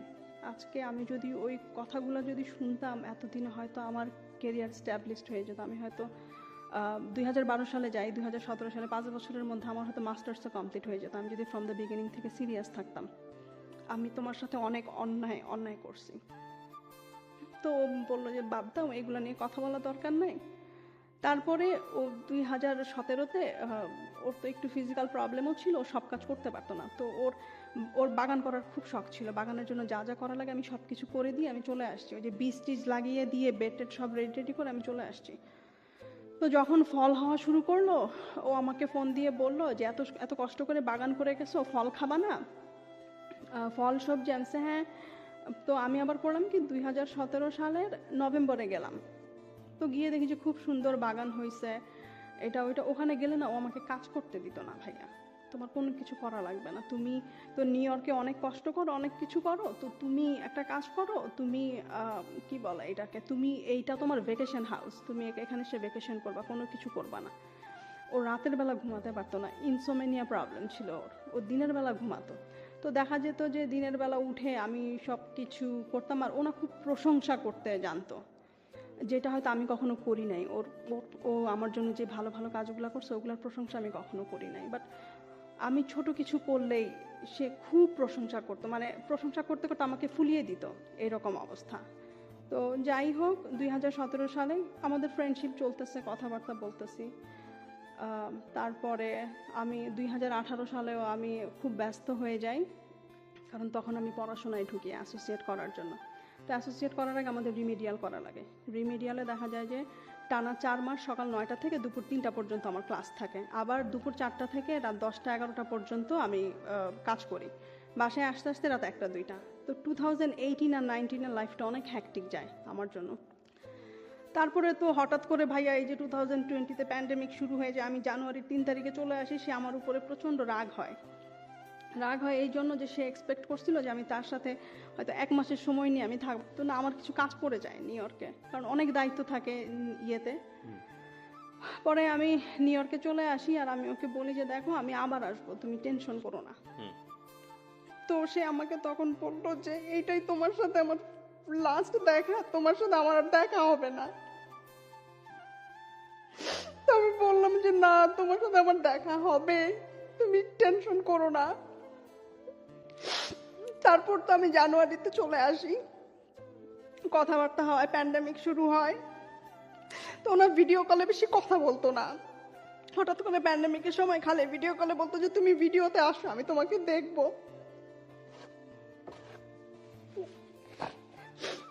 আর খালি বলতো যে আমি আর বেশি দিন বাঁচবো না, তোমার সাথে আর আমার দেখা হবে না। তা আমি না এটা মানে আমি ওকে, ও যখনই ফোন করতো প্যান্ডেমিকের পরে, মানে প্যান্ডেমিকের সময়, তখন বলতো যে আমাকে রামনি বলে ডাকতো, যে রামনি তোমার সাথে আমার আর দেখা হবে না ফিজিক্যালি। আমি বলি যে না, তুমি কি বলো, তোমার সাথে আমার দেখা হবে। তারপরে ও অনেক রিকোয়েস্ট করতো, তুমি একটু আসো, তুমি একটু আসো, আমি তোমাকে দেখবো, তোমাকে দেখতে খুব মন চাচ্ছে। তো আমি না প্যান্ডেমিকের জন্য যাই নাই, কারণ নিউ ইয়র্কের অবস্থা তো তখন খুব খারাপ ছিল। কি আমেরিকাতে ছিল তখন না বাংলাদেশে ছিল? ও তখন আমেরিকাতে, মিশিগানে। তো ও কথাবার্তা বলি, আর যখনই ওরে আমি ফোন করি না, ওর একই কথা, যে আমি মরে যাবো, আমার না এমন জীবন আর ভাল লাগে না, আমি না এই জীবন আমি টায়ার্ড হয়ে গেছি, আমি কারো উপরে ডিপেন্ড হয়ে মরতে, মানে ডিপেন্ডেবল হয়ে আমি মরতে চাই না, আমি কি বলে, আমি হঠাৎ করে মানে মরতে চাই। মারা যাওয়া ওকে টেক কেয়ার করতো কেউ সময়? কেউ কেউ তো না, কেউ না, নিজে জিনিস নিজেই করতো। নিজে নিজে করতো সবকিছু। আর ওকে আমি বলছি, ও অনেকবার হসপিটালে গেছে, 2019-এও 2020-তেও। তো আপনাদের মধ্যে এত ভালো বন্ডেজ, তাহলে আপনি কেন ওর পাশে ছিলেন না ওই সময়টাতে? ওই যে ওর রাগ, নিতে পারতেন না মানে? না রাগটা stay আমি করলে না, আর একটা ঝামেলা তৈরি হতো। ঝামেলা রাগটার কারণেই শুধুমাত্র, আমি ওর রাগটাকে না আর অভিমানটাকে অনেক ভয় পেতাম। রাতের বেলা ডিনার করার পরে আমি ফেসবুক স্ক্রল করছিলাম, আচ্ছা, তো হঠাৎ করে আমার একটা ফোন আসে যে মিশিগান লেখা। ওকে।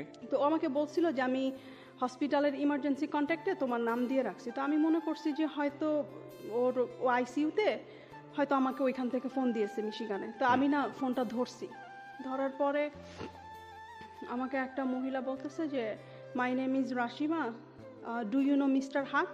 I say yes, and then she ask me like what's the relationship between you and him, and then আমি ওকে বলতেছি যে he is my ex husband. তো বলতেছে honey I have a bad news for you. So what? He passed away yesterday Saturday evening at 6 o'clock.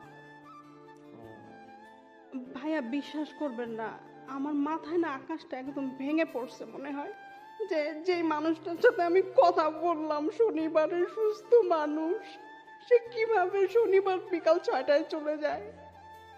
তারপর আমি ওকে জিজ্ঞেস করলাম যে ও কিভাবে মারা গেল। পরে বললো যে ফ্রন্টিয়ারে তো ওই ফলের সময় অনেক পাতা পড়ে, শীত আসার আগে ওইটা ক্লিন করতে গিয়ে ওখানেই সামনেই মরে পড়েছিল। তারপর ওরা 911 কল করে, কল করার পরে ওকে নিয়ে যায়, ওখানে অন দ্য স্পটে ওকে ডেড ডিক্লেয়ার করে।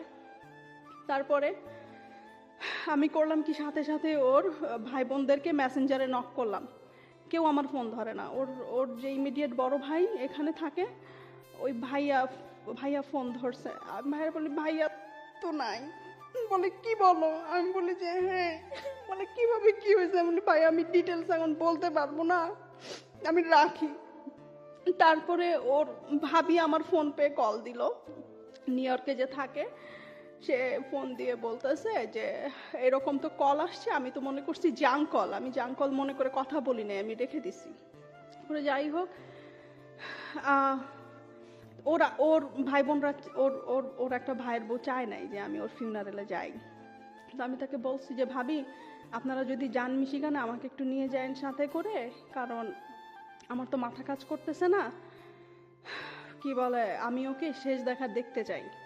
কারণ তো অনেকবার আমাকে যেতে বলছিল, আমি তো প্যান্ডেমিকের জন্য ভয়ে যাই না, কারণ আমি যদি করোনা ভাইরাস নিয়ে যাই, ওর কাছে, ও তো এমনিতেই অসুস্থ মানুষ, ও হার্টের পেশেন্ট, স্ট্রোকের পেশেন্ট, ওর খারাপের জন্য আমি যাই নাই।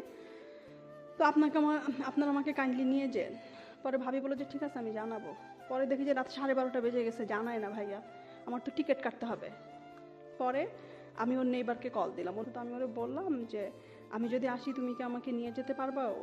ওকে শেষবারের মতো দেখাতে। বলে যে হ্যাঁ পারবো, সমস্যা নাই। পরে আমি করলাম কি, নভেম্বরের 9 তারিখ সোমবার ভোর 6টার ফ্লাইটে আমি চলে গেলাম। তারপরে সোমবারে আর মর্গে আমাদেরকে ওর চেহারা দেখালো না, জাস্ট ছবি দেখালো, প্যান্ডামিকের জন্য ওরা মর্গে কাউকে ঢুকতে দেয় না। তারপরে মানডেতে আমি ওর বাসায় আসলাম, দুপুরবেলা বাসায় এসে দোতলায় উঠলাম, উঠে ওর বিছানাতে গিয়ে কিছুক্ষণ আমি 5 মিনিট ওর বিছানাটা, ওর গায়ের স্মেলটা আমি নেওয়ার চেষ্টা করছিলাম ওই বিছানা থেকে। তো হঠাৎ করে না কেন জানি ভাই আমি ওর বেড সাইড ড্রয়ারের টেবিলটা আমি খোলার পরে ওখানে লেখা রাহিমা আফরোজা, আমার ফোন নাম্বার, আমার বাসার অ্যাড্রেস নিউ ইয়র্কের। তারপরে না আমি ওই খামটা পাই, এনভেলপটা, ওখানে দেখি যে একটা লকারের চাবি আর মোটামুটি ভালো একটা অ্যামাউন্ট, যেটা দিয়ে কিনা আমি সারা জীবন যদি এটাকে প্রপার ইউটিলাইজ করি মোটামুটি ভালোভাবে আমি চলতে পারবো। তো ওই জিনিসটা আমি দেখি, ওই জিনিসটা দেখা ক্যাশ ছিল না, ওগুলো ফিক্সড ডিপোজিটের নমিনি ছিলাম আমি।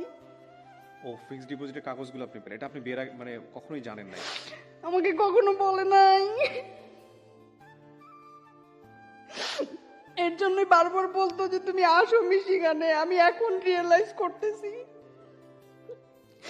তারপরে ফিক্সড ডিপোজিটের কাগজগুলা পাই। প্রথমে আমি একটা নমিনাল অ্যামাউন্ট মনে করছিলাম, আমি তো আমার মাথা ঠিক ছিল না, আমার 2টা ভাসুর গেছিল মিশিগানে, ওনারাই নিউ ইয়র্ক থেকে সবকিছু অ্যারেঞ্জ করছে ওকে দাফন করার জন্য। আর ওখানে তো দাফন করতে গেলে একটা হিউজ অ্যামাউন্ট লাগে ভাইয়া, $9,000 মতো লাগে। তো ওর ভাইরাই এটা করে। আমি বলছিলাম যে আমি কন্ট্রিবিউট করতে চাই, ভাইয়ারা বলে যে না, আমাদের নিয়ত ছিল যে ওর কিছু হয়ে গেলে আমি পে করবো, এটা আমি পে করবো, তোমার কোনো কিছু করার দরকার নেই। পরে আমি তো একটা নমিনাল অ্যামাউন্ট প্রথমে মনে করছিলাম সোমবারে বিকালবেলা। তো ওকে মঙ্গলবারের দুপুরবেলা আমরা দাফন করে আসলাম বিকালবেলা বাসায়। আসার পরে মঙ্গলবারে তো আমরা সবাই টায়ার্ড মেন্টালি ফিজিক্যালি। আর ওই বাসায় যাওয়ার পরে ভাই আমি পানি আর জুস ছাড়া আমি আমার গলা দিয়ে আমি কোনো সলিড ফুড নামাতে পারি নাই। মানে মনে হয়েছে যে এখানে যা কিছুই আমি খেয়েছি এই বাসায় আমি ওর সাথে খেয়েছি, আমি তো একা কখনো কোনো কিছু খাই নাই। তো আমি 4 দিন ছিলাম ও মারা যাওয়ার পরে ওখানে। তো মঙ্গলবার ওকে যখন দাফন করতে যাই, ওকে যখন দেখি ফিউনারেল হোমে, তখন আমি বলি যে আমি তো তোমাকে দেখতে আসছি, এবার তুমি চোখ 2টা খুলো, তুমি একটু দেখো। সে চোখ আর খুলে না। এভরি রিলেশনশিপ বেঁচে থাকতে লাগে। আজকের এই গল্পটা থেকে শুধু এতটুকুই বলার আছে, আমরা আসলে কেয়ার করি না। মিসিং জিনিসটাই আমাদেরকে রিয়েলাইজ করে যে আমরা আসলে কতটুকু লাভ করি কোন একটা মানুষ। It's a very very interesting story. And the most important thing is that ওনাকে যেই জিনিসটা ওনার কাছ থেকে সবই আমার শোনা গল্প। I didn't query this because this is a very great limitation of this kind of story. ওনাকে যে বিষয়গুলো উনি প্রপার্টিগুলো নমিনি করে গেছে, এটা ওনার কাছ থেকে শোনেন যে এটা জীবন অর্থ। হ্যাঁ, তারপরে আমি তো নমিনাল মনে করি, ওইটা নমিনাল একটা অ্যামাউন্ট মনে করছি। যাই হোক, সে যখন এইটা আমি তার ভাইয়ের কাছে গেলাম, ডাক্তার ভাইয়ের কাছে গিয়ে আমি বললাম যে ভাইয়া, যে ও তো এটা দিয়ে গেছে আমাকে 90 লাখ, তো আমি এইটা করব না, আমি এটা নিতে পারবো না, এইটা দিয়েও আমাকে গিল্টি করে গেছে, আমি ওর জন্য একটা মসজিদ করে দিব, আমি এইটাকে হাত দিতে পারবো না, কারণ ওর জন্য আমি কখনো কোনো কিছু করি নাই। তারপরে ভাইয়া বুধবার সকালবেলা ভাই আমাকে বললো যে তুমি সব কাগজগুলো আনো। এনে দেখে যে আমাকে বলে যে রোজা, এখানে তো 90 লাখ না, এখানে তো 1,70 লাখ। তো আমি বলি ভাইয়া বিশ্বাস করেন আমি এগুলোর কিচ্ছু জানি না, আরো এগুলা করে আমার আরো গিল্টি করে দিয়ে গেছে, কারণ ওর জন্য আমি কিচ্ছু করতে পারি নাই। আর এই অপরাধ বোধ আমার সারাটা জীবন কাজ করবে। মারা যাওয়ার আগে 27শে অক্টোবর সবসময় আমার জন্মদিনে গিফট পাঠায়। তো 2019-এ ও $1,600 দিয়ে একটা কোট কিনে আমার জন্য পাঠায়। আমার জীবনের সবচেয়ে দামি গিফট ছিল ওইটা। তারপরে 2020-তে যখন আমার জন্মদিন হয় 27 তারিখ, আমি ফোন করে বলি আজকে আমার জন্মদিন। বলে কি ইদানিং কিচ্ছু মনে থাকে না, সরি আমি তোমার জন্মদিন ভুলে গেছি। সকালে কথা বললাম, রাত্রে ফোন করেছে আমাকে, ফোন করে বলে রামনি তুমি আমার কাছে কোনো টাকা ধার পাও? ওর মাঝে মাঝে যখন ওর একটু ফাইন্যান্সিয়াল ক্রাইসিস ছিল 17-18, তখন ওর ফ্ল্যাটটা বিক্রি হয় নাই। তো আমি ওকে বলেছি যখন তোমার টাকার দরকার হবে আমাকে বলবে, আমি তোমাকে হেল্প করব। তো যখন যা লাগতো আমি দিতাম, কিন্তু কখনো জিজ্ঞেস করতাম না যে তুমি কবে ব্যাক করবে কি নাকি। আমার মধ্যে একটা জিনিসই কাজ করতো অলওয়েজ, যে ওর জন্য আজকে আমি আমেরিকাতে, ওর জন্য আমি ইনকাম করতে পারতেছি, ওর জন্য আমি আমার কেরিয়ার বিল্ড করতে পারতেছি। ও যদি আমাকে না আনতো তাহলে এগুলো কোনো কিছুই আমার দ্বারা করা সম্ভব হতো না। আমি আমার ফ্যামিলিকে কম বেশি হেল্প করতে পারতেছি, আমার চারপাশের মানুষজনদেরকে হেল্প করতে পারতেছি। তো আমি না সারা জীবন ওর কাছে কৃতজ্ঞ ভাইয়া, সত্যি কথা। তো আমি ওর কাছে সবসময় ক্ষমা চাইতাম, তুমি আমাকে ক্ষমা করে দিও। তো আমাকে বলে আমি তোমাকে অনেক আগে ক্ষমা করে দিছি, তুমিও আমাকে ক্ষমা করে দিও। তো 27 তারিখে ফোন করে বলে তুমি আমার কাছে কোনো টাকা পাও কিনা। আমি বলি যে না, তুমি যা টাকা নিয়েছো সব আমাকে ফেরত দিয়ে দিছো। পরে ইদানিং আমার কিচ্ছু মনে থাকে না।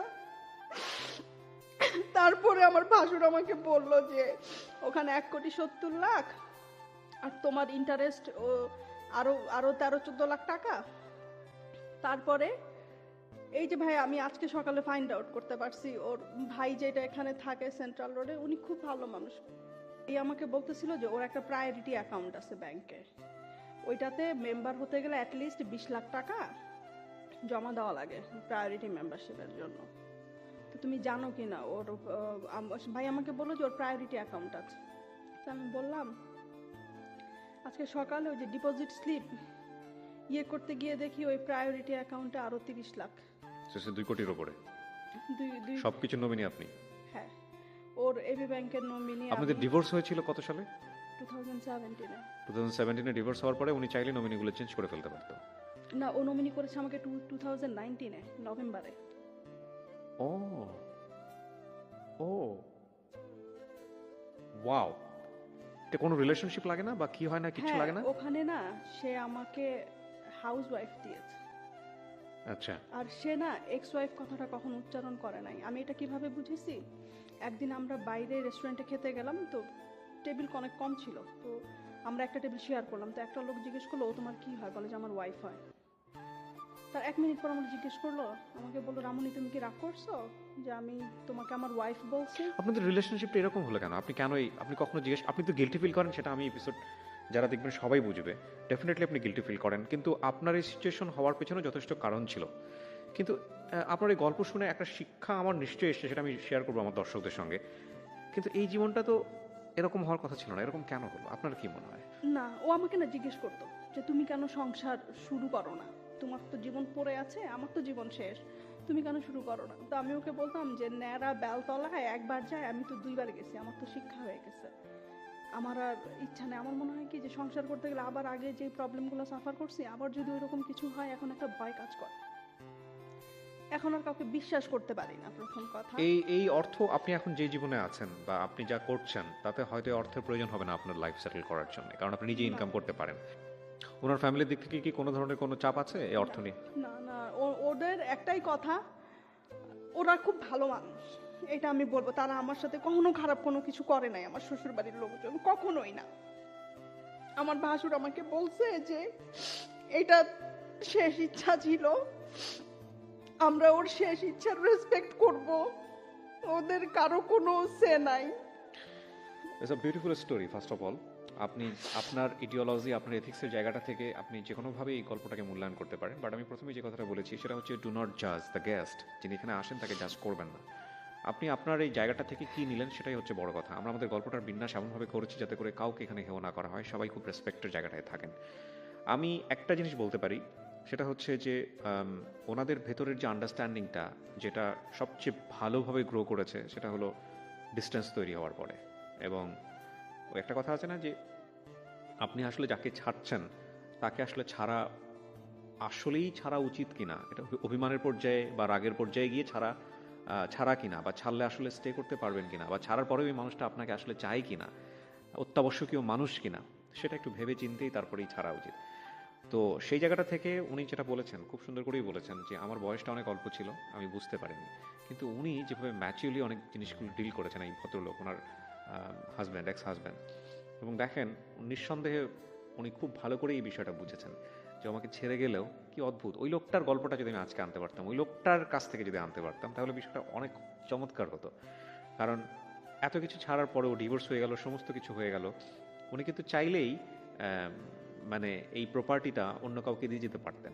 হ্যাঁ, ডিভোর্স হয়েছে মানেটা কি, তিক্ত সম্পর্ক আমরা যেটা জানি আমাদের সামাজিকতার জায়গাটা থেকে, কিন্তু তারপরেও সবচেয়ে কাছের মানুষের কাছেই সমস্ত প্রপার্টি, ওনার জীবন দশায় যা আছেন সমস্ত কিছু দিয়ে গেছেন। অদ্ভুত সুন্দর গল্প, আমার খুব ভালো লেগেছে।